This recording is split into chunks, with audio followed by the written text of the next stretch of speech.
Ce film, je vais l'appeler le film des hormones. Bienvenue les amis dans une toute nouvelle critique. Je continue sur ma lancée en m'attaquant à Harry Potter et la Coupe de Feu. Ce film est le quatrième volet de la saga Harry Potter, sorti en 2005, réalisé par Mike Newell et est l'adaptation du quatrième roman de J.K. Rowling. Contrairement aux trois premiers volets, celui-ci commence chez les Weasley. Mais avant, dans la scène d'introduction, on commence dans ce qui a l'air d'être un cimetière. Au passage, j'ai vraiment aimé comment le logo Warner Bros et le titre s'affichaient avec le remix habituel du thème.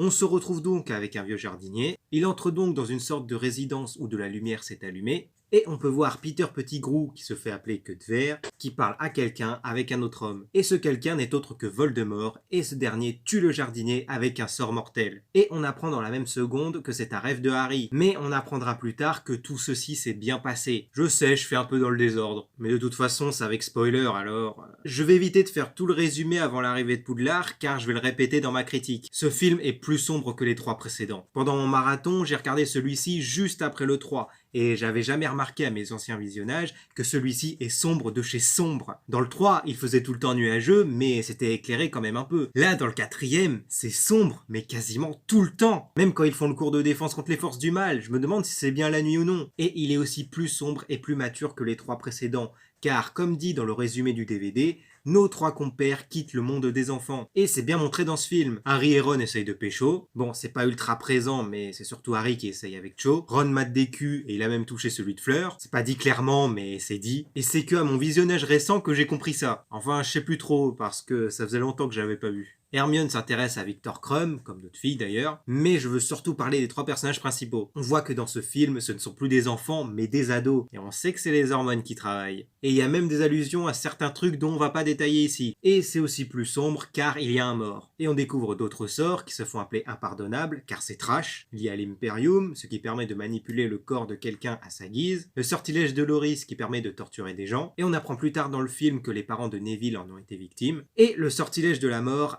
Avada Kedavra, dont Harry a été le seul survivant. Et on sait maintenant que dans le deuxième film, Lucius Malfoy a voulu le tuer, car il a prononcé le début de la formule.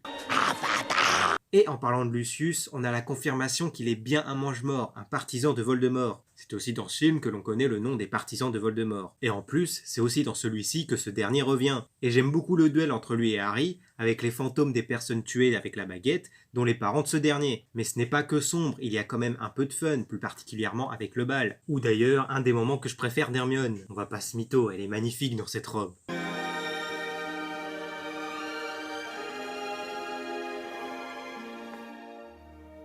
Bon, en vrai, maintenant que j'ai 19 ans, je devrais plus trop fantasmer sur elle à cet âge. Ce n'est plus le cas, rassurez-vous, mais il faut quand même dire la vérité. Mais bref, passons. J'ai bien aimé la transition entre le bal dansant classique et un concert de rock ultra animé. C'était assez amusant. Ce film est aussi la période cheveux longs pour certains mecs. On nous surprend encore dans ce film, que ce soit avec les portes au loin, qui sont, dans ce film, une botte et le trophée des trois sorciers, la tente qui est petite à l'extérieur mais grande à l'intérieur, on aperçoit aussi la coupe du monde de Quidditch. J'oublie toujours que ça existe avant de revoir ce film. Je croyais que le Quidditch était propre à Poudlard, mais maintenant que j'y pense, c'est quand même logique qu'il y ait une Coupe du Monde. On apprend que Maugrey Folleuil n'est pas Maugrey Folleuil, c'est Barty Croupton Jr., le fils de Barty Croupton, qui est un mange-mort, qui est d'ailleurs joué par David Tennant, et c'est là où je l'ai découvert avant Doctor Who et Jessica Jones. On a une année différente à Poudlard, car il y a deux autres écoles qui seront présentes. Je me demande quand même où ils ont trouvé la place, mais bon, en même temps, c'est un château. On a une tension entre Harry et Ron, entre amis ça arrive malheureusement. J'ai vraiment aimé les tâches, comme ils le disent. La première avec le dragon, la seconde où il faut récupérer quelqu'un sous l'eau. D'ailleurs, ils les ont mis en danger là. Si les candidats auraient pas réussi à les ramener, ils seraient morts. Après, j'ai vu quelques bulles sortir de la bouche de Ron,